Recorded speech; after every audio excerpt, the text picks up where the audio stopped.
Eu moro em uma cidadezinha no meio-oeste onde a segurança é algo que não costumamos nos preocupar. A criminalidade é praticamente inexistente, resumindo-se a brigas domésticas e infrações de trânsito. A população gira em torno de 20 mil pessoas. Então, sempre que saio de casa, encontro alguém conhecido ou pelo menos familiar. Em 2008, faltava pouco para eu fazer 19 anos. E dessa vez queria comemorar com uma festa de verdade. Tinha me formado no ano anterior em uma escola cristã privada e até então nunca havia participado de uma festa, nem mesmo no meu primeiro ano na universidade estadual. Eu simplesmente não tinha interesse, assim como meus amigos. Era apenas a garota de uma cidade pequena perdida em uma universidade enorme, onde ninguém realmente me notava, exceto os rapazes do dormitório do meu namorado, que viviam perguntando o que eu fazia com ele. Eles flertavam comigo, mas eu estava apaixonada por ele. Naquele ano resolvi que faria as coisas de forma diferente. Abandonei a faculdade, decisão boba, eu sei, e terminei com meu namorado. Com alguns novos amigos que frequentavam festas e sempre falavam de como as festas em casas eram incríveis, decidi que meu aniversário de 19 anos seria a primeira vez que eu beberia. Meus amigos mais velhos ajudaram a comprar o álcool e chamamos toda a nossa turma mais próxima para a minha casa. A noite passou, nos divertimos e todos comentaram o quanto a minha casa era perfeita para festas. Eu morava sozinha em uma casa de 3 quartos com uma garagem anexa, o que permitia que as pessoas que quisessem dormir ficassem em um dos quartos, e quem quisesse fumar tinha fácil acesso à garagem. Às vezes, tirávamos meu carro da garagem para jogar beer pong. Meus amigos me encorajaram a fazer mais festas, e eu adorei a ideia de conhecer novas pessoas. Assim, começamos a organizar festas na minha casa todo fim de semana. Não era nada complicado para as pessoas aparecerem nas nossas festas. Era agosto, e a nossa cidade ficava cercada por 3 universidades. Várias vezes, a casa se enchia de gente que eu nem conhecia. Eu acordava com estranhos por lá, mas algum dos meus amigos sempre se responsabilizava por cada convidado novo. Eu não me importava muito, só limpava a casa, seguia minha rotina de trabalho durante a semana e preparava outra festa no fim de semana. Não eram festas caóticas, na verdade. Não tinha drogas envolvidas, só bebida, o que me parecia seguro o suficiente. Um dia em setembro, quando eu estava saindo para o trabalho, fui fechar a garagem e notei que o controle remoto não estava mais no parasol do carro, onde eu sempre o deixava. Achei que talvez tivesse caído, então procurei embaixo dos bancos. Fiquei mais irritada do que preocupada, pensando que talvez eu mesma tivesse pegado o controle enquanto estava bêbada, em vez de usar o da parede, que ficava ao lado da porta que dava para dentro de casa. Acabei fechando a garagem com o controle da parede e voltei para pegar o carro e ir ao trabalho. Naquela noite, durante o expediente, assinei minha saída para o almoço e assim que entrei no estacionamento, meu celular tocou. O número estava bloqueado e o identificador só mostrava não disponível. Achei que fosse algum amigo pregando uma peça, já que fazíamos muito isso na época do colégio. Atendi esperando ouvir alguma piada boba com sotaque forçado, mas não ouvi nada, apenas um silêncio total. Achei estranho, mas desliguei logo. Não queria desperdiçar meu intervalo com brincadeiras bobas. Voltei ao trabalho e terminei meu turno normalmente. Ao fechar a loja, estava a caminho do meu carro quando o telefone tocou de novo, e mais uma vez a chamada veio de não disponível. O mesmo silêncio absoluto do outro lado quando atendi. Eu tinha certeza de que era algum dos meus amigos brincando comigo. Afinal, eu não recebia ligações perdidas, e como eles sempre sabiam a hora exata de me ligar assim que eu saía do trabalho e pegava o telefone. Meus amigos conheciam bem minha rotina, então parecia a explicação mais lógica. Liguei para a minha amiga Camila, e ela disse que não fazia ideia do que eu estava falando. No começo, achei que ela estava mentindo, mas depois o namorado dela confirmou que eles estavam juntos e não tinham me ligado. Fiquei sem saber o que pensar, mas acabei deixando para lá. Quando cheguei em casa, tinha alguns dias de folga pela frente, e normalmente eu aproveitava esses dias para dormir até tarde. No dia seguinte, por volta das 11 horas, me levantei, peguei o telefone e fui para a sala. Não demorou muito para o telefone tocar, e adivinha, era não disponível de novo. Atendi e só ouvi o mesmo silêncio de sempre. Isso aconteceu várias vezes ao longo do dia, o que me deixou bastante irritada. Também estava incomodada porque ainda não encontrava o controle remoto da porta da garagem. Passei o dia todo procurando, e no final desisti, achando que devia ter caído do carro em algum lugar. Cerca de 3 semanas se passaram, e as chamadas começaram a acontecer todos os dias. O mais perturbador era que elas só aconteciam quando eu estava disponível para atender. Nunca recebia chamadas perdidas no trabalho ou enquanto dormia. Assim que eu saía do trabalho, não disponível ligava. Assim que eu acordava pela manhã, não disponível ligava. Cheguei a pensar que alguém estava se esforçando muito para me pregar uma peça, mas então as coisas começaram a ficar ainda mais estranhas. Eu decidi parar de estacionar o carro na garagem, porque era muito inconveniente ter que passar pela casa para abrir e fechar a porta. Um dia, enquanto saía para o trabalho, ouvi um som alto como algo raspando. Desci do carro para verificar e encontrei galhos enormes de árvore presos embaixo dele. Eu não fazia ideia de como eles tinham parado ali, mas foi bem frustrante tirá-los. Uma semana depois, ouvi um forte barulho vindo da porta da frente. E quando fui olhar, lá estava um galho grande apoiado contra a porta da minha casa. Foi aí que liguei para a Camila e basicamente implorei para passar a noite na casa dela, pois estava completamente assustada. Fui até lá e, claro, não disponível, ligou de novo. Já fazia quase um mês desde que essas ligações começaram, e eu estava tão irritada que parei de atender. Dessa vez, ignorei a chamada, mas 5 segundos depois, o telefone da Camila começou a tocar. E era não disponível.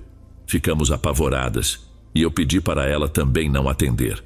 Foi nesse momento que percebi que ou algum amigo estava levando a piada longe demais, ou eu tinha um perseguidor real. Decidi contar a um dos meus gerentes no trabalho o que estava acontecendo. Ele imediatamente sugeriu que eu chamasse a polícia na próxima ligação, e se eu não fizesse, ele o faria por mim. Prometi que ligaria para a polícia na próxima vez que recebesse uma chamada de não disponível. E como se fosse um relógio, o telefone tocou enquanto eu caminhava para o carro no meu intervalo. Atendi. Ouvi o silêncio de sempre por 1 minuto e, em seguida, chamei a polícia. A polícia disse que não poderia rastrear a chamada, mas que minha operadora de telefonia talvez pudesse. Após desculpas por parte da operadora, a polícia se recusou a fazer muito mais. Eles disseram que, já que parecia que alguém estava deixando galhos em lugares estranhos, enviariam um oficial para vigiar minha casa por alguns dias. No entanto, durante a semana seguinte, nada aconteceu além das ligações. Eu já não sentia mais tanto medo. Na verdade, passei a ser bem rude com o não disponível, chamando de covarde e perguntando por que estava fazendo aquilo. Quando fiz um novo contato com a polícia, parecia que eles não acreditavam realmente que alguém estivesse invadindo minha propriedade. Embora eles tenham pedido desculpas pelo meu desconforto, disseram que não havia muito mais o que pudessem fazer. Galhos de árvore continuaram aparecendo no meu quintal e eu escutava batidas nas janelas da frente à noite. Por algum motivo, já não me sentia mais segura no meu quarto, então comecei a dormir no sofá. Certa noite, no meio da madrugada, fui até a cozinha pegar um copo d'água e o telefone tocou. Era não disponível de novo. Fiquei tão assustada que liguei para a Camila e ela veio me ver. Ela não conseguia entender como isso estava acontecendo, já que não havia sinais de alguém me vigiando ou me seguindo. Eu também nunca percebi nada desse tipo. Então, o que estava acontecendo? Às vezes, encontrava guardanapos presos na porta da tela ou pilhas de papéis em branco espalhados pelo quintal. Recebia marcadores no correio e, em algumas ocasiões, encontrava embalagens de doces em cima do meu carro. Quem quer que estivesse por trás disso era definitivamente muito estranho. Isso se arrastou até o Natal. Na véspera, eu estava a caminho da fazenda do meu avô para passar as festas em família quando recebi mais uma ligação. Já estava irritada, só queria curtir um pouco de paz durante o feriado. Atendi e comecei a gritar, dizendo que era Natal, que eu queria passar com minha família e que a pessoa precisava me deixar em paz.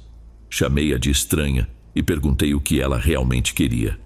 Comecei a chorar, implorando para que me deixassem em paz, mas, como sempre, só havia silêncio do outro lado. Naquela mesma noite, enquanto dormia no sofá, acordei com luzes brilhando diretamente no meu rosto. Alguém estava apontando várias lanternas para as minhas janelas. Eu não sabia o que fazer. Corri para o banheiro, tranquei a porta e liguei para a Camila. Ela veio até minha casa e nós demos uma volta para verificar, mas não havia ninguém. Eu estava apavorada, mas ela ficou comigo naquela noite e isso me fez sentir um pouco mais segura. As ligações continuaram e a polícia ainda não tomava nenhuma atitude. Nada mais de estranho aconteceu em volta da minha casa. Não havia mais galhos, nem coisas fora do lugar. Comecei a voltar a dormir no meu quarto, achando que, quem quer que fosse, tinha desistido. Uma manhã, ao acordar, fui até a sala de jantar e notei pela janela da cozinha que a porta da garagem estava aberta. Pensei que talvez ela tivesse enroscado em algo quando tentei fechá-la e voltado a subir. O sensor da garagem, que evitava que alguém ficasse preso, poderia ter feito isso sem que eu percebesse. Fui até a cozinha e fechei a porta usando o controle da parede. Peguei um copo de leite e me sentei à mesa da sala de jantar. E foi nesse momento que vi. O controle remoto da garagem, que estava desaparecido, estava sobre a mesa. Eu entrei em pânico. Ainda de pijama, corri para o carro e comecei a dirigir sem rumo. Liguei para a Camila e disse que era hora de nos mudarmos. Estávamos conversando sobre isso há um tempo e eu decidi que não podia mais esperar. Ela e o namorado vieram até minha casa para dar uma olhada, mas, como sempre, não havia ninguém. Finalmente, Camila e eu nos mudamos para um apartamento em outra cidade e as ligações pararam assim que nos instalamos. Lembro que era dia dos namorados e estávamos curtindo um dia de garotas. Decidi deixar meu telefone em casa para podermos assistir a um filme em paz. Acho que vimos Ele Não Está Tão Afim de Você. Antes de sairmos, pedi para carregar meu telefone no carregador da Camila, que estava na cozinha. Quando saímos para ir ao cinema, nem pensei mais no telefone. Ao voltarmos, enquanto caminhávamos até o carro, vi algo ao lado dele, no chão. Meu coração disparou ao perceber que era meu telefone. Nós duas ficamos aterrorizadas e acabamos passando a noite na casa do namorado dela. No dia seguinte, voltamos ao apartamento e não havia sinais de que alguém tivesse estado lá. Essa foi a última coisa assustadora que me aconteceu. Infelizmente, nunca descobri quem fez tudo isso. Ninguém assumiu a responsabilidade e tenho certeza de que meus amigos não me deixariam passar 5 meses com medo constante. Cheguei a perguntar para algumas pessoas que conheci nas festas que fiz em casa, mas elas não tinham ideia do que eu estava falando. Então, para o perseguidor silencioso que deixa presentes estranhos, espero que nunca nos encontremos de novo. Aqui vai uma atualização. Recebi inúmeras ligações de um número privado sempre que estava disponível para atender, e essa pessoa deixou várias coisas estranhas no meu quintal e na varanda. Também pegou meu controle remoto da garagem e o devolveu sem que eu soubesse, além de entrar no meu novo apartamento para pegar meu telefone e deixá-lo ao lado do meu carro no cinema. Eu sempre me perguntei se meu ex-namorado estava por trás disso. Terminei com ele, mas ele agia como se fosse o contrário, como se ele tivesse terminado comigo. Talvez ele tivesse perdido a cabeça e estivesse me atormentando esse tempo todo. Espero que tenha gostado desse relato. Estamos apenas começando o vídeo de hoje. Peço que considere se inscrever aqui no canal caso ainda não seja inscrito. Será um prazer ter a sua companhia. Bem, vamos continuar.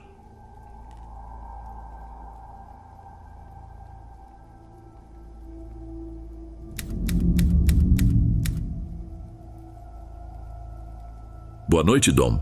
Estou por aqui há um tempo, como muitos, e depois de ler várias histórias assustadoras e intrigantes, decidi compartilhar a minha. E só para constar, os nomes desta história foram alterados. Era dezembro e o Natal estava se aproximando. Já era tarde, algo em torno de 3 da manhã, e eu estava doente, o que bagunçou meu horário de sono. Naquele momento eu estava entediado e nenhum dos meus amigos estava online, então resolvi me aventurar em um site chamado Omegle. Na época eu costumava usar o site com frequência, geralmente para trollar as pessoas, mas naquela noite decidi tentar algumas conversas reais. Grande erro. Escolhi a etiqueta de anime para procurar pessoas, porque a maioria parecia ser tranquila por lá. Claro, sempre tem adolescentes à procura de namorada. Não importa em qual etiqueta você esteja. Depois de algumas tentativas, encontrei alguém que não parecia um bot e que também não me perguntou diretamente idade, sexo ou localização. Vamos chamá-lo de sala de aula. A primeira pergunta que ele fez foi sobre meu anime favorito. Brincando, respondi que era o Gordo Albert. Sei que tinha prometido não trollar, mas não resisti. A partir daí começamos uma conversa genuína sobre anime e ele parecia ser uma pessoa decente. Depois de um tempo, ele me pediu meu e-mail. Sabendo que não tinha nada a perder, dei meu e-mail de spam e continuamos a conversar no Hangouts do Google+. Em seguida, ele pediu para fazermos uma videochamada, o que recusei, explicando que nem sequer fazia chamadas de voz com meus amigos na vida real. Ele insistiu várias vezes e eu continuei a recusar. Naquele momento, comecei a pensar que ela poderia ser algum tipo de pedófilo. Expliquei que não me sentia à vontade em mostrar meu rosto para ninguém online e que não queria receber ligações de voz. Ela então sugeriu me enviar uma foto dela se eu mandasse uma minha. Concordei, mas pedi que ela enviasse primeiro. Quando a foto chegou, ela não apareceu em nenhum lugar, o que me deixou mais tranquilo de que não era algo suspeito. Relutantemente, tirei uma foto minha e enviei, acreditando que ela não poderia me machucar de verdade. No entanto, ela continuou insistindo em fazer uma videochamada, mas eu segui negando e, cansado e frustrado, desliguei o computador. Não pensei muito nisso naquela noite, mas decidi que bloquearia ela no dia seguinte. No outro dia, assim que liguei o computador, ela me enviou uma mensagem imediatamente. Naquele momento, pensei que talvez ela estivesse me seguindo online, ou que não tivesse nada melhor para fazer além de ficar no computador o dia todo. Mesmo assim, continuei conversando. Ela pediu desculpas por ser insistente e disse que não tinha muitos amigos e só queria me conhecer melhor. Acabei relevando e a conversa continuou sobre animes e videogames, algo normal para mim. No dia seguinte, conversamos novamente e ela insistiu mais uma vez em fazer uma videochamada. Dessa vez, eu ofereci fazer uma chamada de voz, já que estava começando a me sentir mais confortável. Quando finalmente fizemos a chamada de voz, ela ativou a câmera e pediu que eu fizesse o mesmo. A câmera dela estava ligada, então percebi que ela não era um homem de 40 anos como eu temia. Ainda assim, disse que não me sentia confortável em ligar a minha câmera. Ela insistiu que queria se certificar de que eu não era um pedófilo de 40 anos, especialmente porque minha voz era bastante grave. Relutante, liguei a câmera. Depois disso, tudo pareceu normal, embora algo ainda parecesse um pouco estranho. As coisas estavam indo bem por algumas semanas, até que um dia, ela do nada, me disse que gostava de mim. Eu disse a ela que não estava interessado em relacionamentos online, e isso a deixou bastante deprimida. Logo depois, ela começou a desabafar sobre como tinha sido rejeitada por 5 caras, o que a deixou muito triste. Eu realmente não sabia como lidar com isso na hora. Senti pena dela, porque eu sabia como era ser rejeitado e como era complicado continuar uma amizade depois disso. Infelizmente, cometi um dos maiores erros da minha vida e disse a ela que gostava dela naquele momento.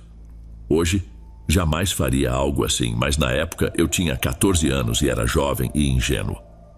É importante lembrar que, na realidade, esse era um relacionamento completamente falso e criado online. Eu nem a considerava minha namorada, e apenas um dos meus amigos, Carlos, sabia da existência dela. Em um determinado dia, ele estava em um bate-papo em grupo conosco, e foi aí que as coisas começaram a ficar estranhas. A conversa estava normal até eu sair da sala de chat por um tempo. Foi então que ela começou a fazer perguntas muito pessoais sobre mim para o Carlos. Ele sabiamente foi evasivo, dizendo que ela deveria me perguntar diretamente.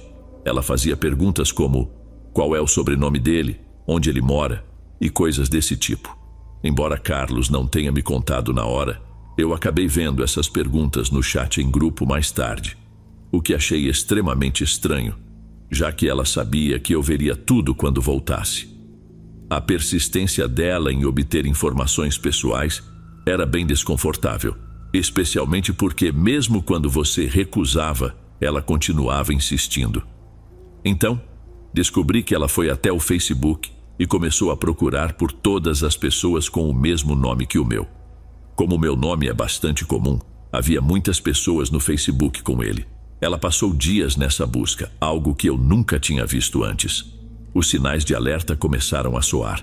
Eventualmente, ela encontrou o meu perfil e me enviou um pedido de amizade. Recusei, obviamente, porque fiquei furioso por ela ter invadido minha privacidade. Depois, ela apareceu no Google Hangouts, me perguntando sobre a minha família e amigos próximos, aqueles que não tinham seus perfis privados. Literalmente fez uma lista de todos eles e me questionou como eram parentes. Naquele momento, eu fiquei apavorado. Percebi que tinha uma perseguidora e não fazia ideia de como lidar com aquilo. Acabei bloqueando ela em todas as plataformas e deletei qualquer coisa que usasse meu nome verdadeiro na internet. Tornei-me oficialmente invisível. Porém, um tempo depois, ela conseguiu me enviar uma mensagem em outro dos meus e-mails. Não faço ideia de como ela encontrou esse endereço. Talvez estivesse vinculado ao meu Facebook antes de eu apagá-lo. De qualquer forma, ela começou a lotar minha caixa de entrada com mensagens diárias. Eu a bloqueei e as mensagens pararam. Não ouvi mais nada dela por cerca de um mês, até o dia em que acidentalmente apaguei um e-mail importante.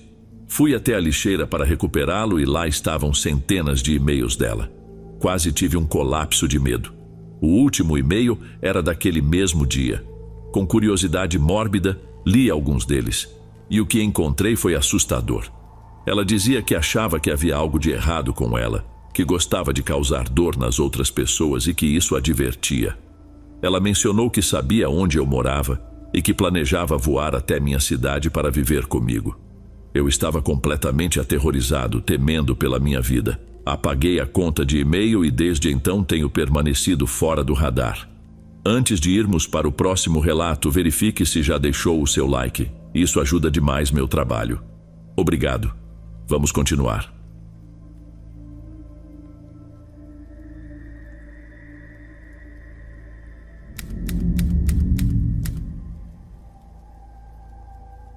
Oi, Dom.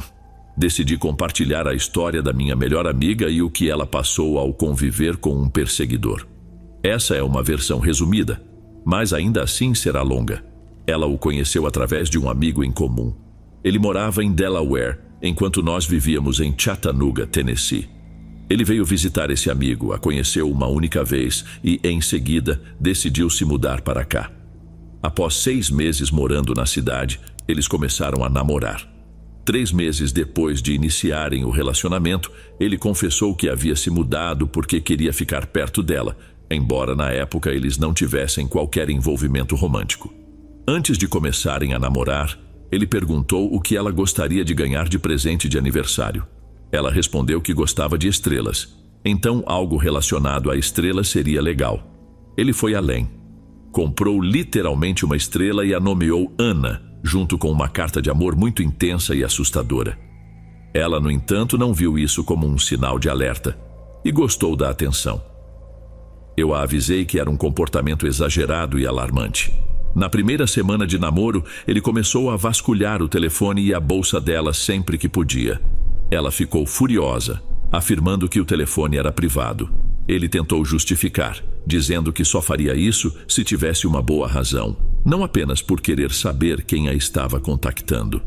Ela colocou um bloqueio no telefone, mas não demorou para ele descobrir o código. Embora não admitisse, ela sabia que ele continuava verificando, pois sempre mencionava algo sobre quem havia lhe enviado mensagens ou o que foi discutido. Além disso, alguns números dos amigos mais próximos dela tinham sido alterados no telefone. Ele não a deixava ir a lugar algum sem ele. Planejava todas as atividades da semana e a fazia prometer que cumpriria, mesmo eles morando juntos. Sempre que ela cancelava os planos para fazer outra coisa, ele fazia um escândalo e a chamava de mentirosa por não cumprir suas promessas. Coisas pequenas, como prometer jantar em casa com ele, resultavam em reações violentas. Com o tempo, o comportamento controlador e sufocante dele começou a incomodá-la profundamente. Ela chegou a me dizer que precisava de tempo com as amigas, comigo, e de um espaço para respirar. Uma noite, ele fez com que ela prometesse que ele poderia ir junto se saíssemos com outras pessoas. Pouco antes de ela vir para minha casa, recebi uma ligação de um amigo de longa data que estava de passagem pela cidade. Combinamos de visitá-lo por 1 hora, com a condição de que minha amiga concordasse. Ela disse que estava tudo bem. No entanto, alguns minutos depois, recebi uma mensagem dele, perguntando se ele também poderia ir, já que ela havia prometido que ele poderia acompanhá-la quando saísse com outras pessoas. Eu expliquei que não seria apropriado, já que se tratava de um velho amigo que eu não via há anos, e eu já estava levando uma pessoa que ele não conhecia à casa da mãe dele. Seria rude levar mais uma pessoa. Depois disso, Ana me enviou uma mensagem dizendo que estava saindo de casa, mas ela nunca chegou à minha casa. Liguei e mandei várias mensagens, sem resposta. Até que finalmente recebi uma mensagem dela que dizia apenas ajuda. Corri até o apartamento dela e a encontrei trancada na varanda. Ele tinha pegado o telefone dela e a trancado ali para que não pudesse sair. Eles terminaram por um tempo, mas, infelizmente, acabaram voltando. Certa noite, ele invadiu a minha casa sem aviso, alegando que não tinha falado com Ana por 30 minutos. Ela tinha ido jantar com um amigo da família e ele estava seguindo e espionando-a. O telefone dela ficou sem bateria e ele entrou em pânico ao perder o rastro. Ele enlouqueceu, me acusando de encobrir algo. Descobri então que ele havia guardado os números de todos os homens que ela tinha no telefone. Depois disso, disse a ele que não seria mais bem-vindo na minha casa, mesmo que estivesse acompanhado de Ana. Ele se comportou de forma mais controlada por um tempo, até que ela ficou grávida. Ele reagiu com fúria e Ana estava completamente apavorada. Após cerca de 1 semana, ele começou a se entusiasmar com a ideia de ser pai, até que fez algumas contas. Foi aí que tudo começou a desmoronar. O anticoncepcional dela havia desaparecido misteriosamente pouco antes de ela engravidar. Ele dava vitaminas para ela todos os dias, observando-a tomar, dizendo que era por causa da anemia. Quando ela investigou as pílulas, descobriu que eram, na verdade, para a fertilidade. Ela também começou a lembrar de momentos em que ele dizia estar usando preservativo, mas ela sentia que não era verdade. Ele havia deliberadamente tentado engravidá-la. Compreensivelmente, ela decidiu não seguir com a gravidez depois de descobrir isso. Estava aterrorizada, pois sabia que ele usaria o bebê para controlá-la e que não significaria nada além disso para ele. Após essa descoberta, eles se separaram novamente. No entanto, ele continuou morando no apartamento dela, mesmo depois do término. Ela passava lá ocasionalmente para pegar suas coisas e tudo parecia controlado, até o dia de ação de graças. Naquela noite, ele a jogou por todo o apartamento quando ela foi pegar suas coisas. Ele tinha dito que passaria a noite em Nashville e pediu que ela cuidasse de seu cachorro. Embora ela tenha deixado comida e água para o cachorro, não queria ficar lá caso ele voltasse. E ele voltou. Às 1 da manhã, começou a ligar para ela várias vezes. Ele nunca esteve em Nashville. Estava tentando pegá-la sozinha e ficou furioso quando descobriu que ela não estava lá. Enviou 115 mensagens em apenas 1 minuto, todas dizendo responda-me. Ele começou a aparecer no trabalho e na casa dela constantemente. Ligava e mandava mensagens dizendo que não prometia sua sanidade ou segurança, ameaçando matá-la. Ele até começou a roubar a correspondência dela. Eu me ofereci para buscar o correio por ela, mas ele disse que só entregaria pessoalmente para ela. Em seguida, ele começou a me ameaçar, dizendo que era minha culpa que eu havia encorajado Ana a se afastar dele. Todos nós estávamos com medo por ela. Ana acabou ficando na minha casa, já que ele não sabia onde eu morava. Por fim, tratei-o como a criança que ele era e liguei para a mãe dele em Delaware. Contei a ela sobre seu comportamento e as ameaças. Ele acabou se mudando de volta para Delaware, mas continuou ligando e enviando mensagens para Ana o tempo todo. Também se certificou de difamar o nome dela para todas as pessoas que os conheciam. Ele continuava voltando para a cidade e frequentava todos os lugares onde sabia que ela estaria. Ia aos locais de trabalho dos amigos dela, dirigia pelo trabalho dela, enviava presentes e, em algumas ocasiões, ela o via esperando do lado de fora dos lugares para onde ia. Eventualmente ele parou e ela teve um ano de paz. Durante esse tempo, ela até se mudou para outro estado com o namorado da época. No entanto, quando eles terminaram, Ana voltou para Chattanooga e começou a trabalhar em um hotel. Logo depois ele reapareceu. Reservou um quarto no hotel onde ela trabalhava, passou a noite e na manhã seguinte fez o check-out e dirigiu de volta para Delaware. Ele dirigiu 12 horas apenas para passar uma noite no hotel dela e depois voltou. Há alguns meses, ele enviou uma mensagem dizendo que iria se mudar de volta para Chattanooga.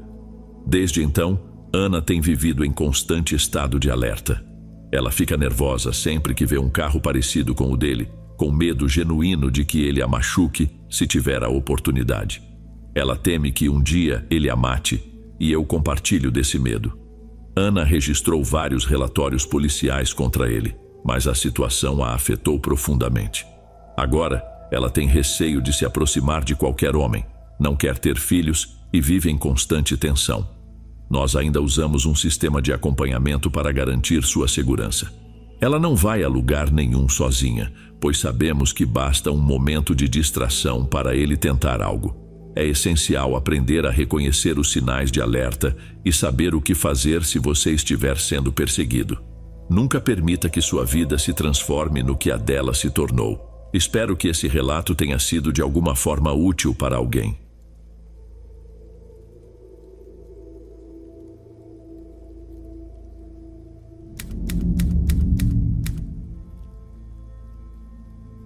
Há 4 anos, quando eu tinha 16 anos, algo aconteceu comigo durante uma viagem escolar, e isso ainda me afeta.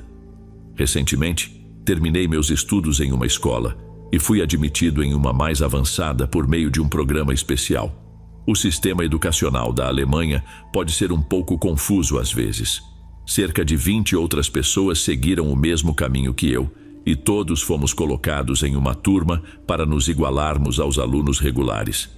Para nos conhecermos melhor, a escola organizou uma viagem de 3 dias para um albergue juvenil na cidade principal do nosso distrito. No geral, a viagem foi bem tranquila e agradável. 2 amigas minhas também se transferiram comigo. Apesar de uma delas estar passando por dificuldades emocionais naquela época, nos divertimos bastante, exceto por um incidente na segunda noite. Era fim de verão e o sol ainda brilhava forte, mesmo sendo por volta das 19 horas. Sofia, uma das minhas amigas, e eu decidimos dar uma volta antes de nos juntarmos à turma para um passeio ao rio, onde todos planejavam beber um pouco. Nosso objetivo era ver os novos bancos instalados ao longo do rio e bater um papo. Para chegar até lá, passamos por um estacionamento extenso que ficava ao lado do rio. Havia uma pequena trilha entre o estacionamento e o rio, separada em alguns trechos por uma faixa de grama com alguns arbustos e árvores. Do outro lado do estacionamento havia uma rampa que levava à ponte, usada tanto por pedestres quanto por carros, o que, como você verá, se tornará importante depois. Havia algumas pedras espalhadas no estacionamento que serviam para evitar que os carros avançassem demais e corressem o risco de cair no rio. Minha amiga e eu nos divertíamos pulando de uma pedra para outra, como se fosse uma pequena brincadeira. Em um dado momento apareceu um rapaz de bicicleta do outro lado do estacionamento, aparentando ter uns 20 anos.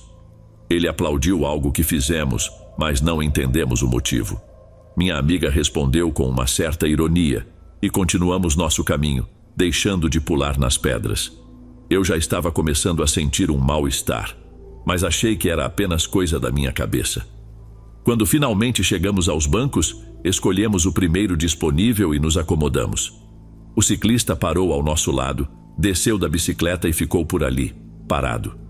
Fiquei desconfortável, mas como não havia mais bancos livres, pensei que ele só queria relaxar um pouco. Em algum momento, ele sacou o celular e começou a fazer uma ligação.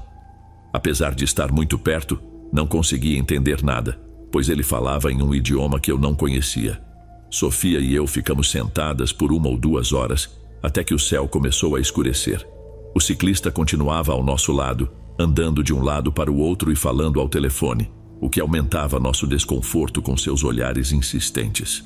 Foi nesse ponto que Sofia também começou a se sentir desconfortável e comentamos sobre a estranheza daquela situação. Com a noite se aproximando e o local cada vez mais vazio, decidimos que era melhor voltar ao albergue. No instante em que nos levantamos para ir embora, o rapaz também subiu em sua bicicleta. Meu coração quase parou ao perceber que ele estava indo na mesma direção que nós, a uma velocidade baixa o suficiente para se manter sempre próximo. Ele continuou nos seguindo enquanto saíamos da área dos bancos. Sofia e eu decidimos pegar a trilha que passava ao lado do rio para chegar ao estacionamento, e logo no início do caminho, havia uma parte onde a trilha era ladeada por uma faixa de árvores.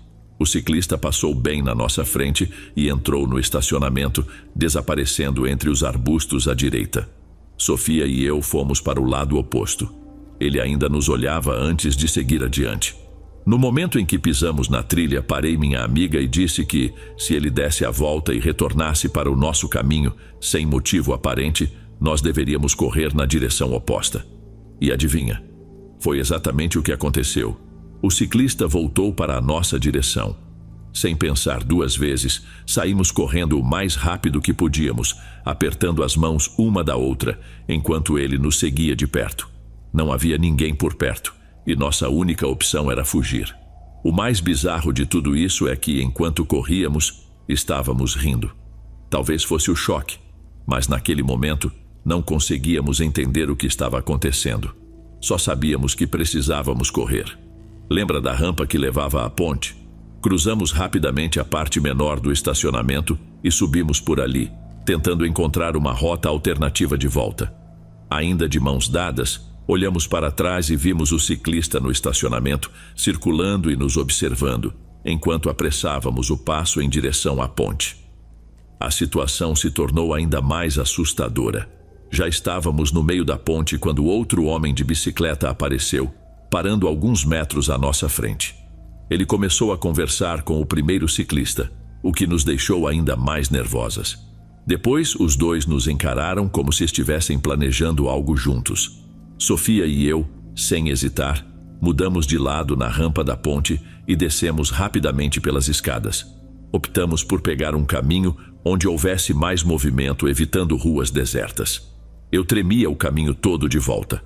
Até hoje, não gosto de pensar no que aqueles dois estavam planejando. Nas primeiras horas depois do ocorrido, tentei convencer a mim mesma de que talvez estivesse exagerando, como se fosse apenas minha imaginação, acreditando que ele nos observava o tempo todo.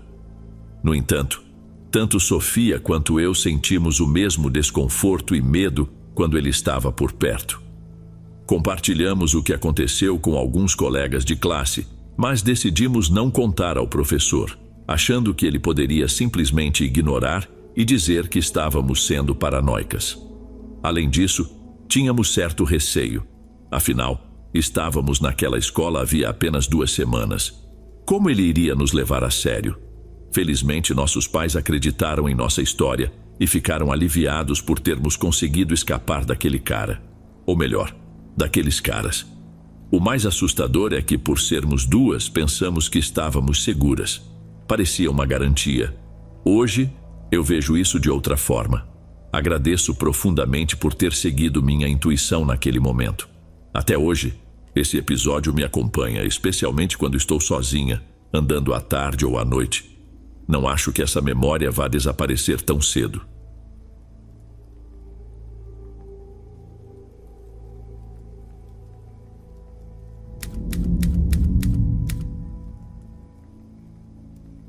Vitor era um verdadeiro pesadelo. Depois de ser demitido como cozinheiro, ele continuou aparecendo no restaurante, arranjando encrenca com todo mundo. E foi assim que eu o conheci, já que ele nunca trabalhou lá enquanto eu estava.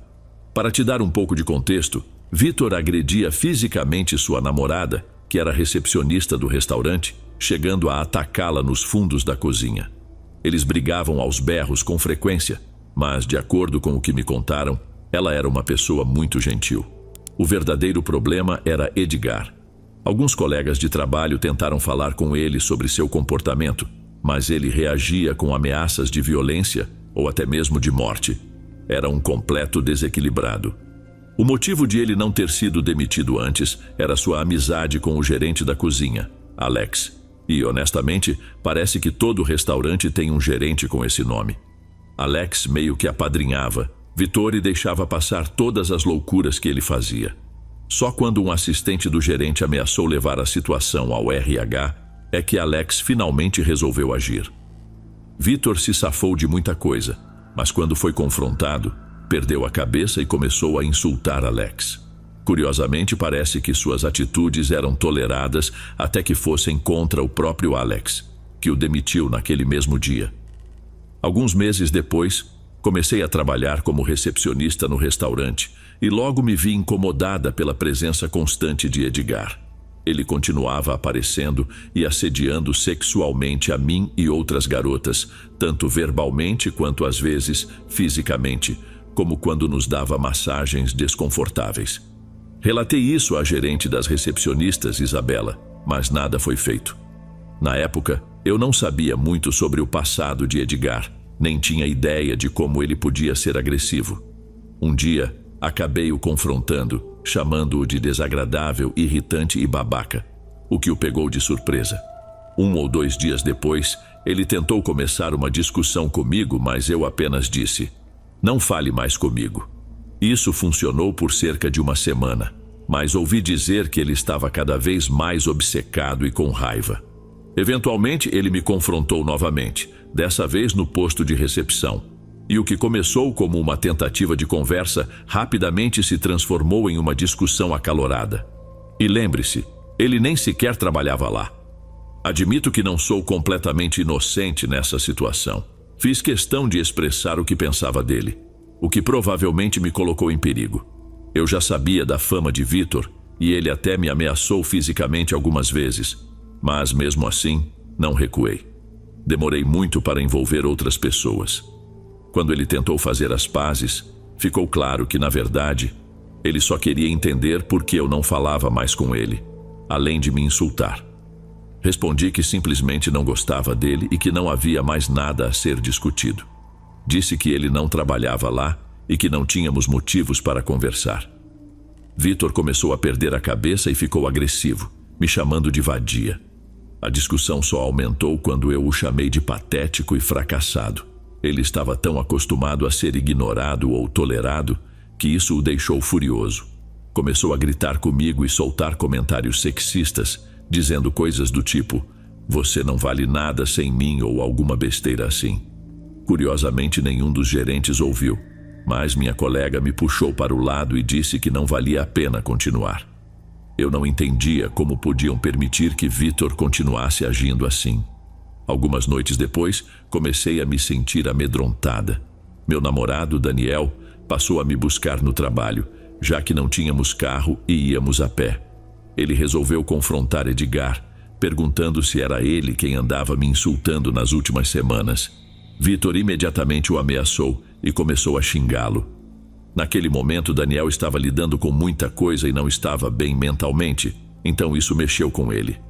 Acabei indo chorar no banheiro e um colega de trabalho nos deu uma carona para casa, porque achamos que seria perigoso caminhar. Vitor estava circulando pelo estacionamento em seu Mustang. Na noite seguinte, Daniel conseguiu pegar emprestado o carro da nossa colega de quarto para me buscar.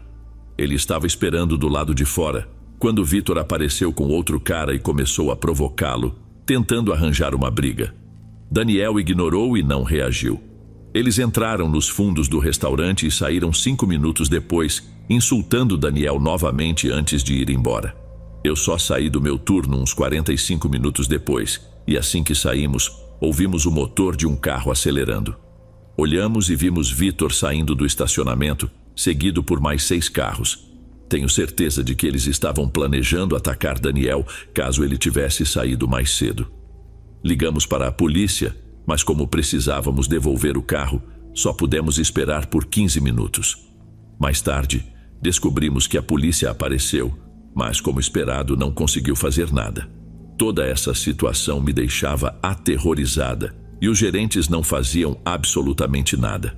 Vitor continuava aparecendo na cozinha, mesmo sem trabalhar mais no restaurante, e todo mundo simplesmente aceitava.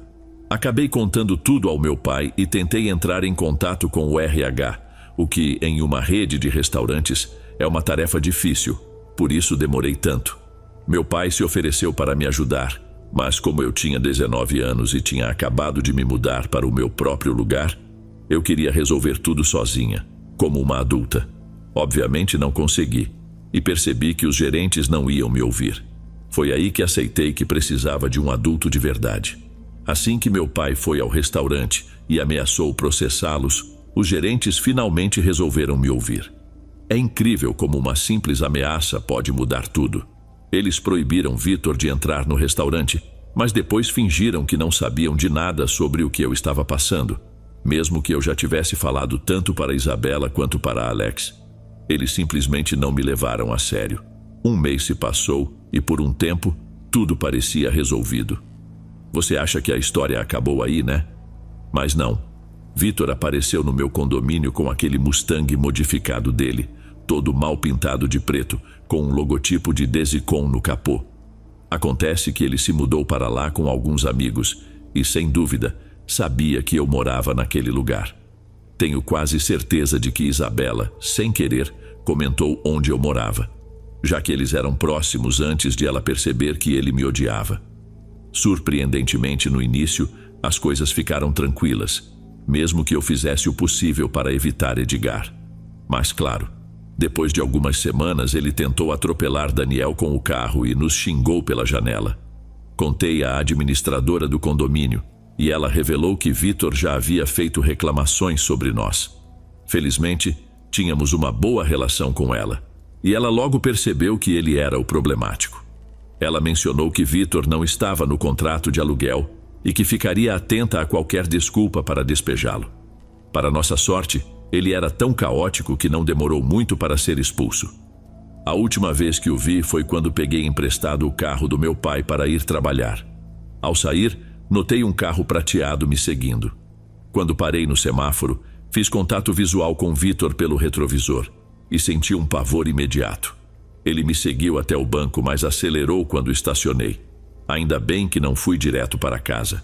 Resumindo, um cara louco, conhecido por ser agressivo, acabou se tornando meu perseguidor. É uma situação pesada. Tenho certeza de que deixei alguns detalhes de fora, porque já se passaram alguns anos e muita coisa aconteceu desde então. Mas sim, Edgar, é melhor que nossos caminhos nunca se cruzem de novo. Tentei esclarecer o máximo possível, ou ao menos a maioria dos detalhes.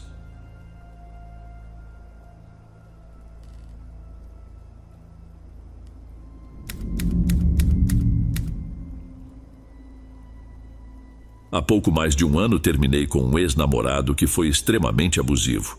Ricardo era agressivo fisicamente, verbalmente e sexualmente, e estava sempre paranoico em relação à sua masculinidade. Isso acabou evoluindo para uma paranoia sobre o fato de eu ganhar o mesmo salário que ele. Tentei mostrar que o via como um igual, mas nada parecia funcionar. Ele se afundava cada vez mais em uma filosofia que culpava as mulheres por todos os males. Se existe uma personificação viva da misoginia, era ele. Eu nunca fui de brigar, e ele odiava isso. Ele costumava dizer: o silêncio, o vazio aberto, me machuca mais. Ele queria discussões, queria confronto, mas eu nunca brigava, o que o levava a tomar atitudes cada vez mais extremas para tentar reafirmar seu domínio sobre mim. A violência é apenas uma parte dessa história, embora tenha sido significativa. Um incidente em particular foi tão violento e premeditado que acabei denunciando à polícia com a ajuda de um oficial fora de serviço. Devido à gravidade da agressão, o caso foi diretamente para o Tribunal da Coroa, no Reino Unido, onde são tratados os crimes mais graves. No entanto, sem testemunhas oculares, o caso não foi adiante. Não insisti mais, mas registrei o ocorrido para que futuras parceiras pudessem construir um caso, caso ele cometesse os mesmos abusos. Esse foi o ponto de virada que me fez decidir deixar Ricardo. Embora tenha demorado alguns meses, eu finalmente consegui sair da relação. Ricardo tentou me contatar de tantas formas que até o policial encarregado do caso ficou surpreso. Ele estava ultrapassando todos os limites do assédio. Em resumo, ele não estava chateado por me perder, mas sim por perder o controle sobre mim. Não acho que até hoje ele entenda a diferença. Ele continuava buscando formas de chamar minha atenção. Ricardo tinha uma predileção por mulheres com a mesma orientação política que a minha, e como na época eu era uma ativista bastante aberta e conhecida, ele começou a mencionar meu nome para outras mulheres dos mesmos círculos políticos. No começo achei que ele não sabia que essas mulheres e eu nos conhecíamos, mas logo ele começou a enviar mensagens diretamente para minhas amigas. Eu tento manter cordialidade com todos os meus ex, inclusive com Ricardo. Então, quando ele me enviou uma mensagem perguntando se uma ativista que ambos seguíamos ainda estava online, eu disse que sim. Grande erro. Menos de 1 hora depois, recebi uma mensagem dessa ativista. Ela havia recebido mensagens agressivas dele, exigindo fotos e cobrando explicações sobre por que ela não o satisfazia.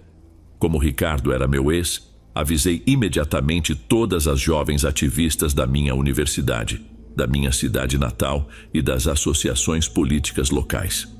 A resposta foi avassaladora. Quase todas já haviam recebido mensagens dele.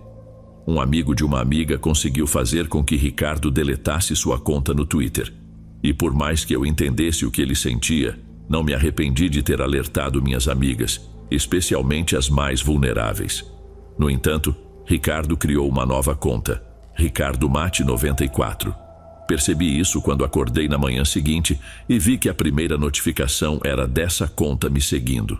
A foto era de Ricardo, e ele tinha alguns tweets alegres compartilhados por meus seguidores, dizendo que era novo no Twitter e estava tentando fazer amigos. Avisei as mesmas pessoas e bloqueei a conta, mas logo surgiu outra. Fiz o mesmo procedimento. Depois disso, minha mãe começou a me enviar mensagens confusas com capturas de tela do seu próprio Twitter. Ricardo havia encontrado sua conta anônima e estava fazendo perguntas triviais, como sobre as ervilhas que ela comprou no outro dia.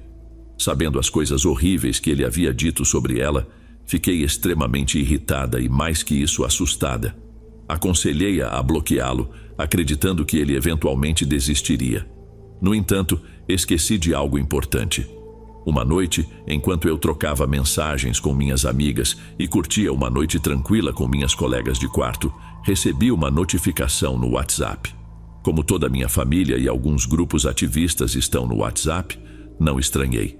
Era um número desconhecido, o que também não me alarmou, já que isso acontece com frequência nesses grupos. Abri a mensagem e o que vi foi uma foto escura de uma casa, com uma luz acesa no andar de cima. Fiquei tentando entender o propósito da imagem, pensando se havia uma piada. Então, percebi os detalhes. A figura na janela, a varanda, os arbustos, a porta.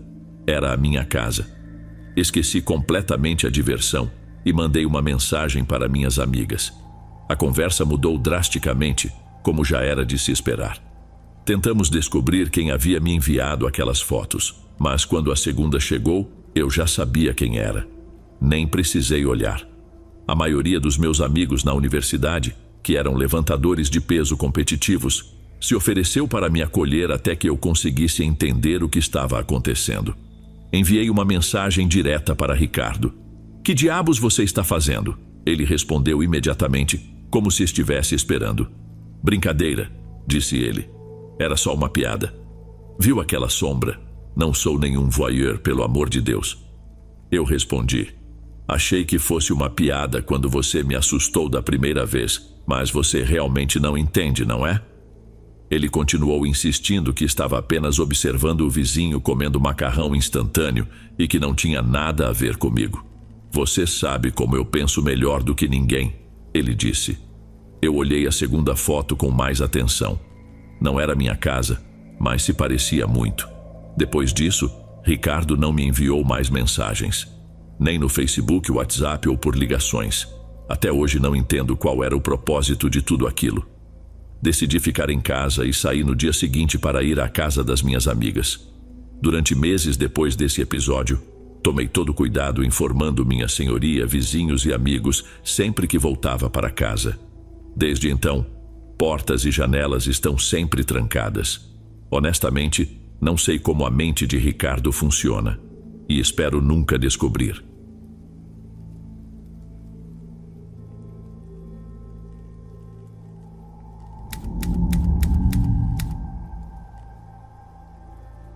Boa noite a todos. Bem, eu preciso de ajuda. Estou perdida e sem saber como lidar com essa situação. Já faz meses que sinto como se minha vida não fosse mais minha, como se estivesse cada vez mais à beira do colapso, presa em um pesadelo do qual não consigo despertar. Sei que isso pode soar como um exagero, mas acreditem, não é. Estou apavorada e completamente sozinha. A cada vez que olho por cima do ombro, sinto um arrepio, com medo de que ele esteja por perto espiando, esperando o momento certo para agir. E o mais assustador de tudo é que parece que ele está sempre à minha frente, como se soubesse dos meus passos antes mesmo de eu tomar uma decisão. Tudo começou de maneira tão inofensiva que no início achei que fosse só uma brincadeira de mau gosto ou algum admirador passageiro, do tipo que manda uma mensagem e desaparece quando não recebe resposta. Eu nunca fui o tipo de pessoa que atrai muita atenção nas redes sociais. Tenho meus perfis, como a maioria, onde posto algumas fotos, compartilho momentos com amigos e mantenho contato com a família, mas nunca fui de me destacar ou atrair muitos olhares. Então, quando as primeiras mensagens chegaram, eu as ignorei. Ainda me lembro nitidamente do dia em que tudo começou. Era um domingo à tarde, um dia calmo. Eu estava em casa assistindo a um filme quando meu celular vibrou. No começo, não dei muita bola, achando que era apenas uma notificação qualquer das redes sociais, algo trivial. Mas quando olhei, vi que era uma mensagem no Instagram de uma conta que eu nunca tinha visto antes. O nome era uma sequência estranha de letras e números, sem foto de perfil ou publicações. Algo ali me soou estranho, mas não me preocupei. A mensagem dizia apenas: "Oi, você é linda." Não respondi, apenas bloqueei a conta, como costumo fazer quando recebo mensagens de desconhecidos. Por alguns dias nada mais aconteceu e acabei deixando o episódio para trás, voltando à minha rotina. Mas então, uma semana depois, recebi outra mensagem, dessa vez de um perfil diferente. A mensagem dizia: "Adoro como você fica com aquele suéter vermelho." Senti um arrepio percorrer minha pele. Naquele dia eu estava, de fato, usando um suéter vermelho no trabalho. Não tinha comentado sobre isso em nenhuma rede social, nem havia postado fotos, e ainda assim, essa pessoa sabia o que eu estava vestindo. O desconforto tomou conta de mim, mas tentei me manter calma. Pensei que pudesse ser uma coincidência, ou que alguém estivesse brincando comigo, mas algo dentro de mim dizia que não era o caso. Bloqueei aquela conta também, mas as mensagens continuaram. Agora, elas chegavam quase todos os dias, de diferentes perfis. A cada nova mensagem, a obsessão parecia crescer. "Vi que você saiu para caminhar hoje. Estava linda. Adoro o jeito que você ri. Vou estar sempre de olho em você." Meu coração disparava toda vez que recebia essas palavras. Quem era essa pessoa? Como ela sabia tanto sobre a minha vida? Embora começasse a ficar mais preocupada, ainda não achava que corria perigo. Era algo que me incomodava profundamente, me deixava desconfortável, mas eu acreditava que com o tempo ele desistiria e me deixaria em paz. O medo real começou semanas depois, quando as mensagens deixaram de ser apenas textos e os presentes começaram a chegar. O primeiro foi um buquê de flores, entregue diretamente na minha porta. Não havia cartão, nem qualquer outro recado, apenas as flores. No começo, achei que poderia ser um presente de alguém próximo, mas quando perguntei aos meus amigos e familiares, ninguém sabia de nada. A suspeita começou a crescer, mas eu ainda não tinha certeza de nada. Talvez tivesse sido um engano, talvez as flores não fossem para mim. Tentei acreditar nisso, mas não era um engano. Os presentes começaram a chegar com mais frequência. Ora era um perfume caro, ora uma caixa de chocolates, sempre sem bilhetes ou explicações sobre quem os havia enviado. Eu sabia que era ele. Sabia que aquelas ofertas eram sua maneira de marcar presença, de me lembrar que ele estava ali, observando. O que mais me aterrorizava era que esses presentes sempre chegavam no momento exato, como se ele estivesse vigiando cada movimento que eu fazia. Se eu mencionasse em uma conversa que precisava de algo, no dia seguinte, encontrava aquele item na porta de casa. Se eu comentasse que gostava de algo, logo recebia esse objeto. Lembro-me de um dia específico quando estava em uma cafeteria, conversando com uma amiga. Comentei que meu perfume favorito estava acabando e que eu precisaria comprar outro. Não falei disso nas redes sociais, nem mencionei a ninguém mais. No dia seguinte, encontrei uma caixa na porta de casa. Quando abri, era o mesmo perfume que eu tinha mencionado no dia anterior. O medo me dominou. Como ele sabia o que eu havia dito? Como poderia saber se eu não tinha compartilhado isso em lugar nenhum público? A paranoia começou a me consumir. A sensação de estar sendo observada o tempo todo tomou conta de mim. Sempre que saía de casa, olhava por cima do ombro, esperando ver alguém me seguindo, mas nunca havia ninguém. Era como se ele fosse invisível, mas ao mesmo tempo estivesse em todo lugar. Não conseguia me livrar da sensação de estar sendo vigiada, mesmo dentro da minha própria casa. A ideia de que alguém poderia estar tão perto sem que eu o visse me causava um pavor indescritível. Foi então que os envelopes com dinheiro começaram a chegar. O primeiro apareceu em uma manhã de segunda-feira. Encontrei-o na caixa de correio e, a princípio, pensei que fosse uma fatura ou algum tipo de propaganda. Mas quando abri, havia várias notas de R$50 perfeitamente organizadas. Não havia bilhete nem explicação, apenas o dinheiro. Uma mistura de confusão e medo tomou conta de mim. Por que alguém me enviaria dinheiro? O que essa pessoa queria? Joguei o envelope fora imediatamente, mas passei o resto do dia com esse pensamento na cabeça.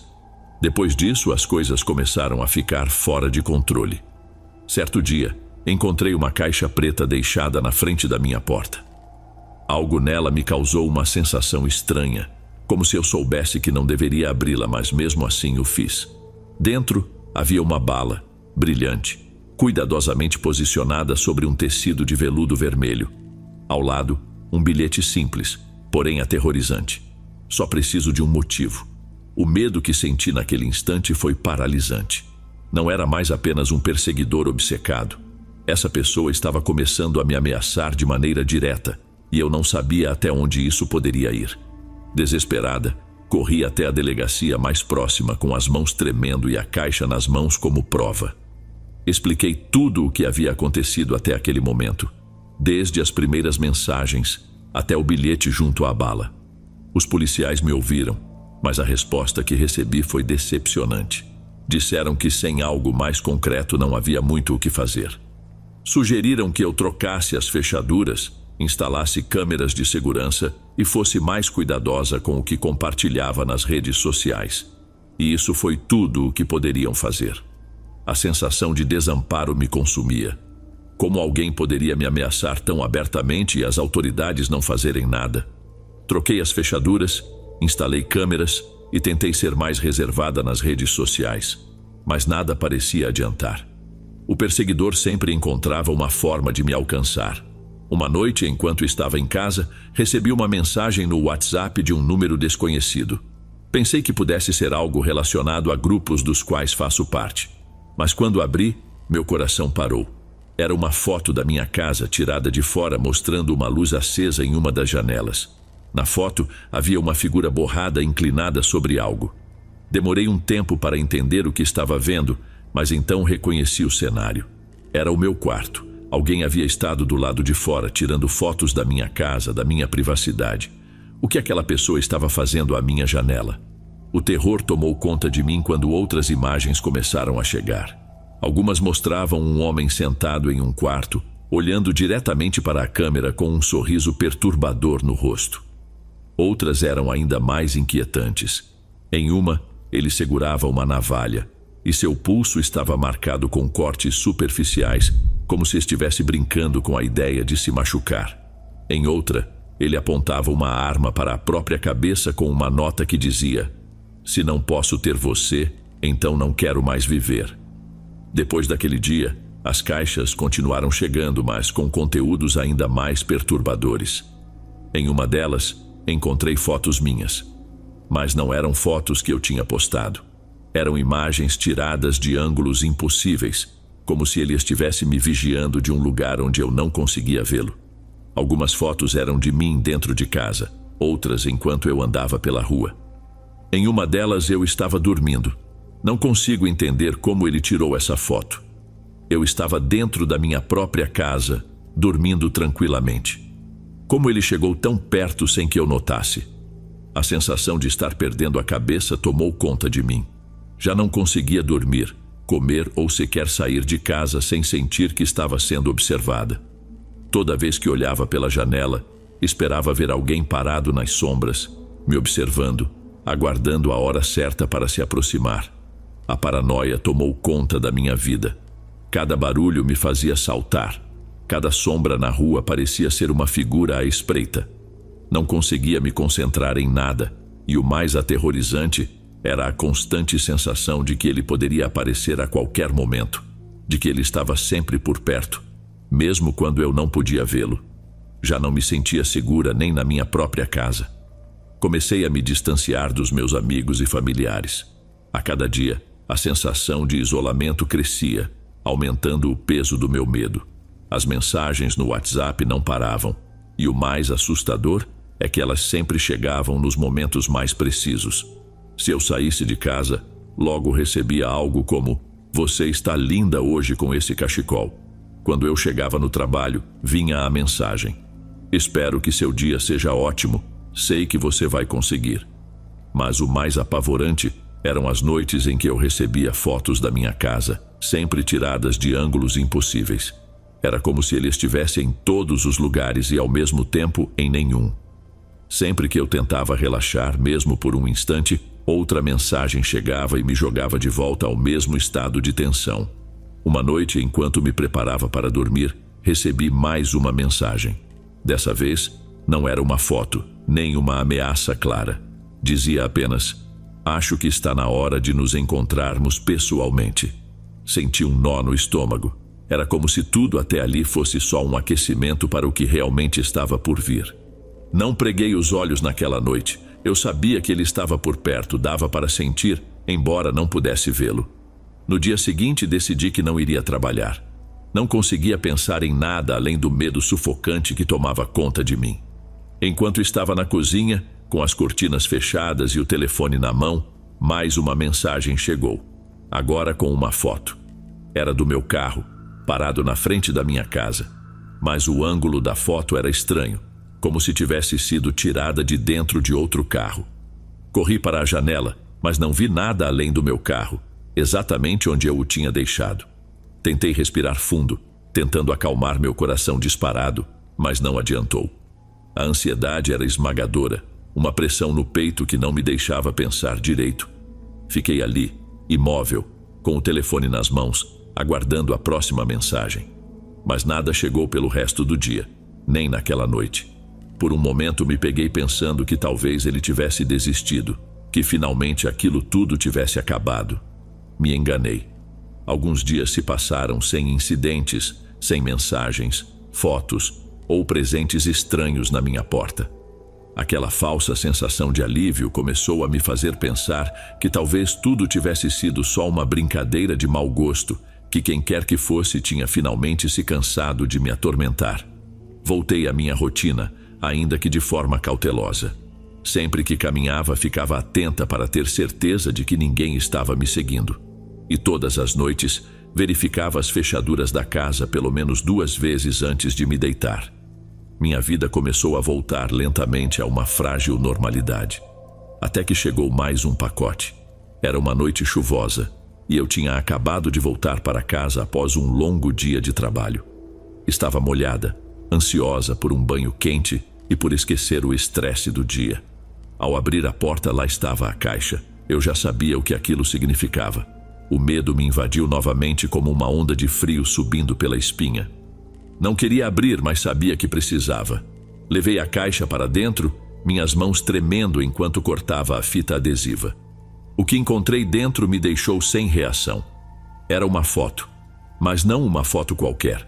Era uma imagem minha dormindo na minha cama. A foto tinha claramente sido tirada de um canto do meu quarto, de um ângulo que só alguém dentro da minha casa poderia ter conseguido.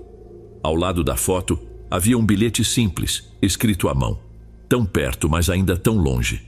Era como se o chão tivesse sumido sob meus pés. O pavor era sufocante. Ele tinha estado dentro da minha casa. Mas quando? Como? Como era possível que alguém tivesse entrado sem que eu percebesse? Verifiquei as fechaduras, as janelas, procurei sinais de invasão, mas não havia nada. Tudo estava trancado, intacto. Mas eu sabia que ele tinha estado lá. Não era mais apenas uma ameaça. Ele realmente tinha entrado na minha casa. Esteve a poucos passos de mim enquanto eu dormia. A sensação de vulnerabilidade me tomou por completo. Era como se eu fosse a presa de uma caçada. Tentei ligar para a polícia mais uma vez, mas a resposta foi a mesma de sempre. Sem provas claras de uma invasão ou dano físico, eles não podiam fazer nada. Reforce sua segurança, disseram. Instale mais câmeras. Mas eu já tinha câmeras, e isso não o havia impedido. Não conseguia parar de pensar que, de alguma forma, ele tinha descoberto como evitá-las.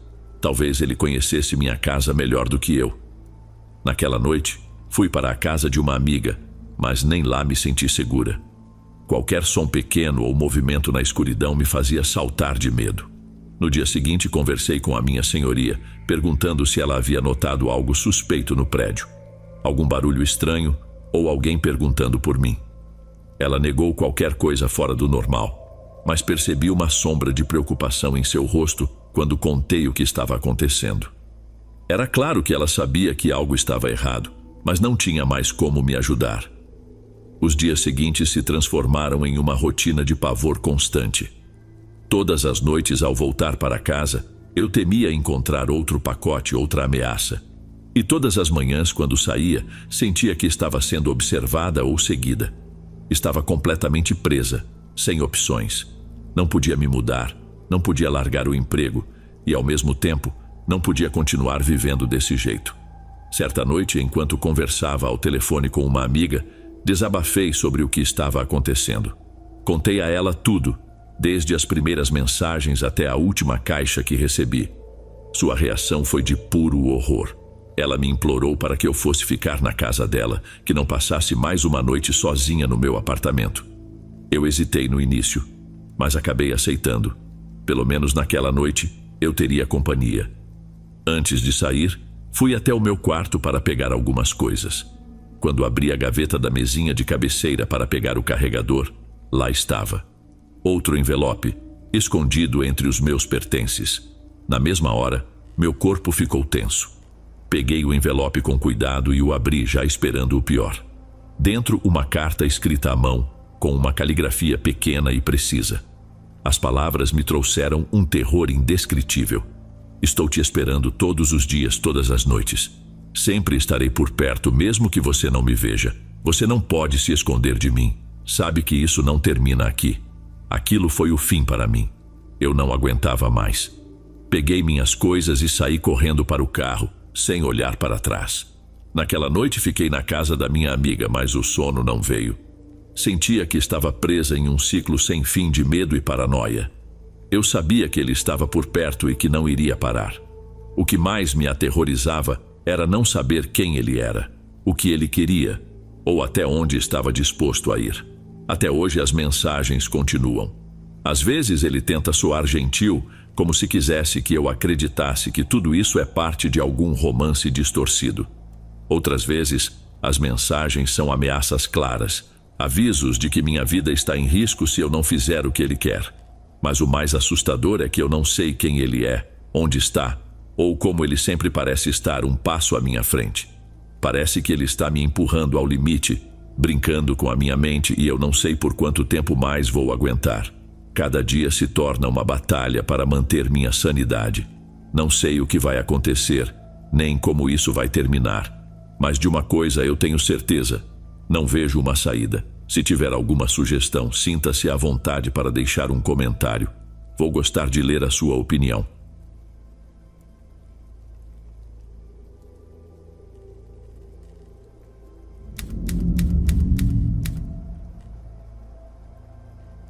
Meu nome é Clara, e tudo começou quando eu ainda era uma menina, crescendo em uma pequena cidade na Carolina do Sul.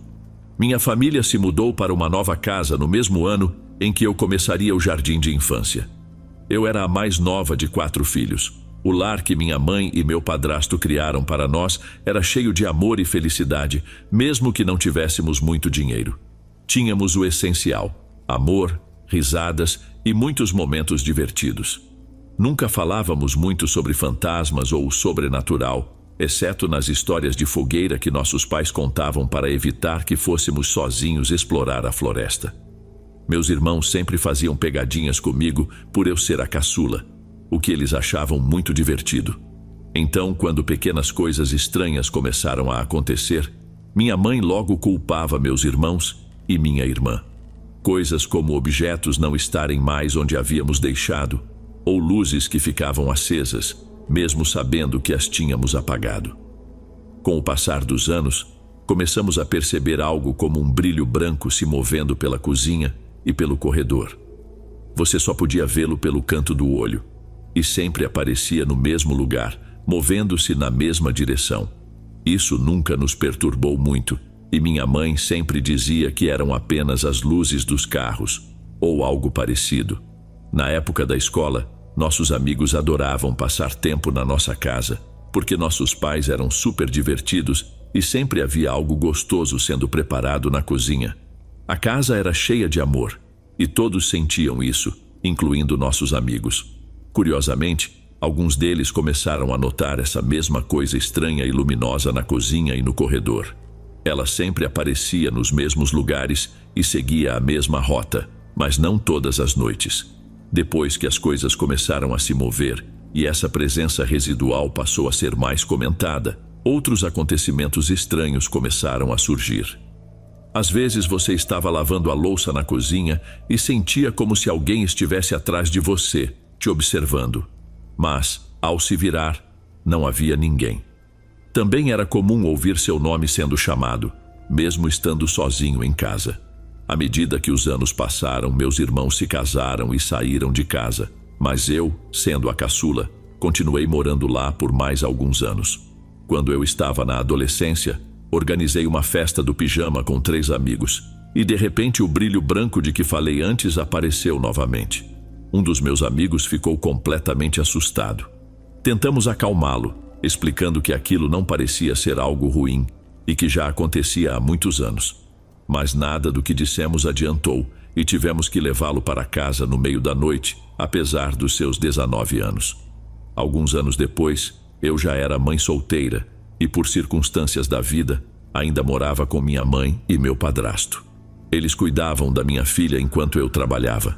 Certa noite, quando minha filha, que chamarei de Nina, tinha uns 4 anos, minha mãe me contou algo estranho. Nina ficava parada na sala, conversando com alguém que aparentemente estava no canto perto da porta da frente. Quando minha mãe perguntou com quem ela estava falando, Nina respondeu: "Com o homem cobra." Isso, como você pode imaginar, deixou minha mãe apavorada. Ela pegou Nina e a levou para o quarto onde dormiram junto com meu padrasto. Minha mãe disse que isso aconteceu algumas vezes, mas essa foi a única vez em que ela perguntou diretamente com quem Nina estava conversando.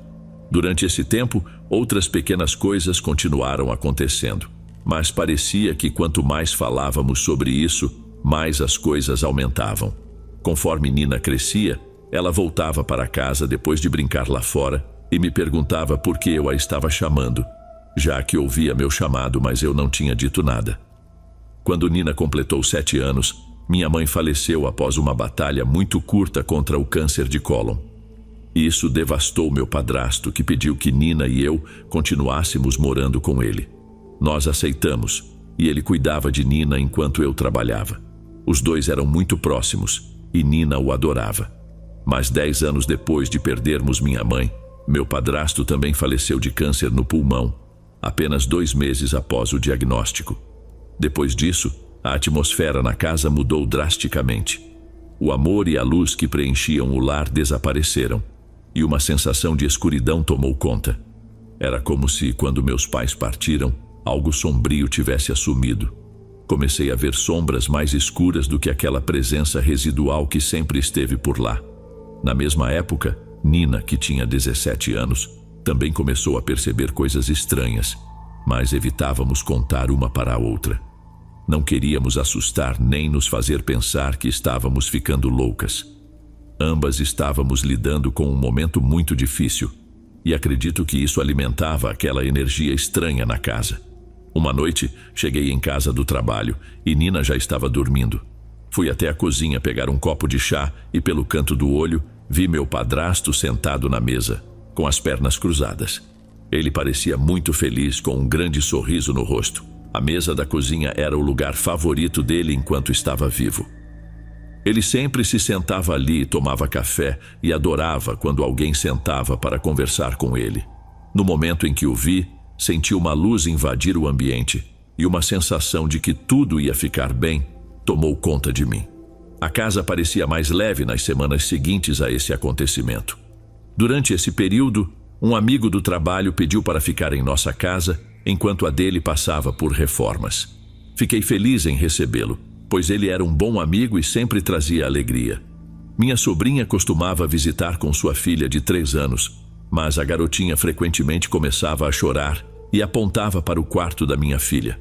A situação só se acalmava quando elas deixavam a casa, o que fazia minha sobrinha ter que ir embora. Foi aí que a sensação sombria na casa voltou. Tudo isso aconteceu poucos meses depois da morte do avô. Certa vez, Nina e eu estávamos na cozinha e eu estava preparando o jantar. Nina estava sentada no balcão, como muitos adolescentes fazem.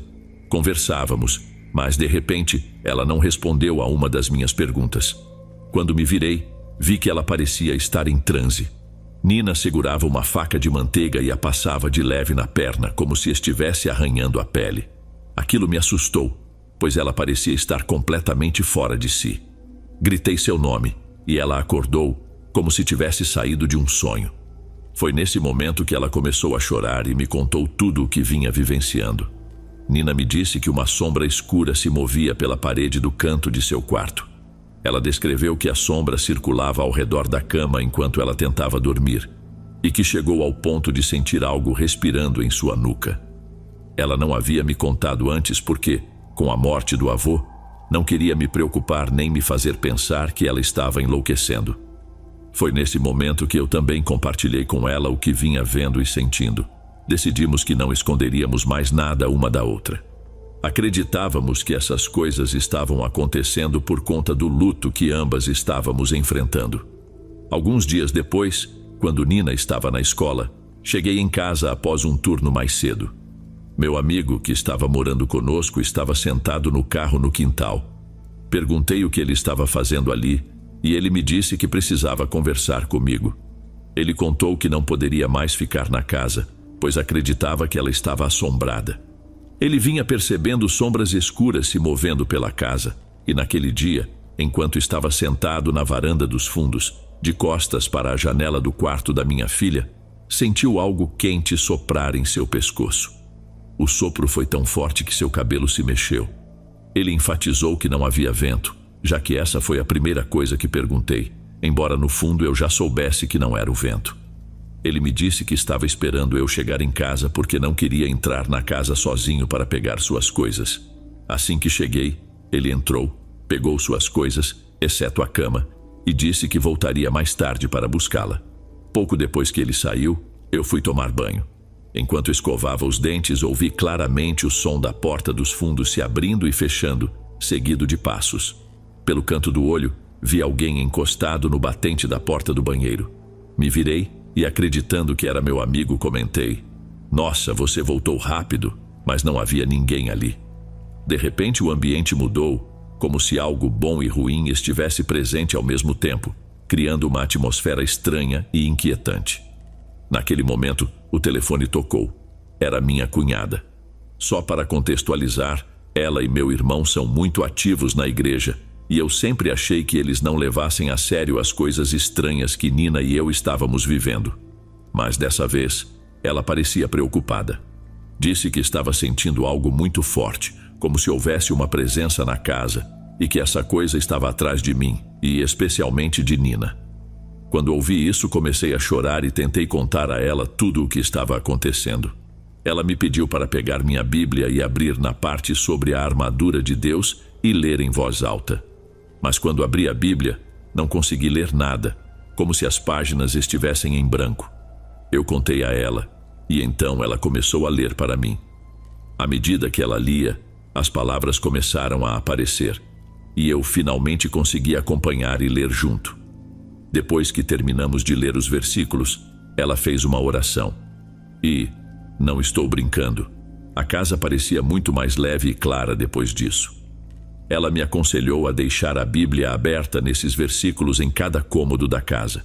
E então, para minha surpresa, disse que talvez fosse hora de realmente pensarmos em nos mudar. Fiquei chocada, pois sempre pensei que a família quisesse que continuássemos morando ali, já que era a casa onde todos crescemos. Mas, para meu alívio, todos estavam de acordo com a mudança. Naquele mesmo dia, aluguei um apartamento para mim e Nina. Nos mudamos em poucos dias, deixando apenas algumas caixas no sótão. Um amigo próximo da família ficou com a casa e começou a fazer reformas. No dia em que fui buscar a última caixa e entregar as chaves para ele, ele estava pintando a cozinha. As portas da frente e dos fundos estavam abertas para o ar circular por causa da tinta. Quando estacionamos na entrada, Nina e eu trocamos olhares e eu disse para ela esperar no carro. Não queria que ela precisasse entrar naquela casa de novo.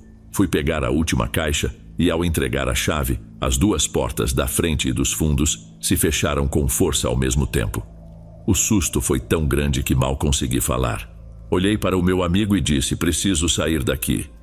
Abri a porta e corri para fora, onde encontrei Nina parada com uma expressão de choque no rosto. Perguntei o que havia acontecido e ela me disse que estava vindo me ajudar a carregar a caixa, mas a porta bateu na sua cara.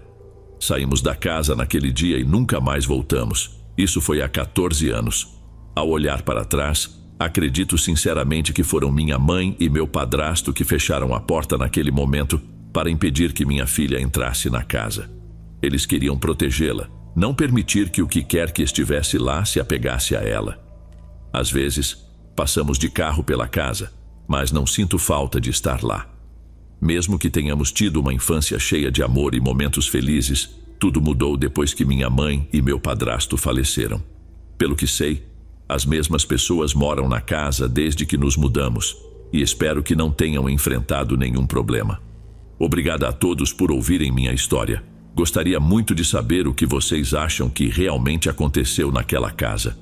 Cuidem-se e fiquem em segurança. Bem, chegamos ao fim de mais um vídeo. Estou deixando agora na tela outras 2 boas recomendações de vídeos que vocês também irão gostar. Obrigado por me ouvirem. Vejo vocês logo.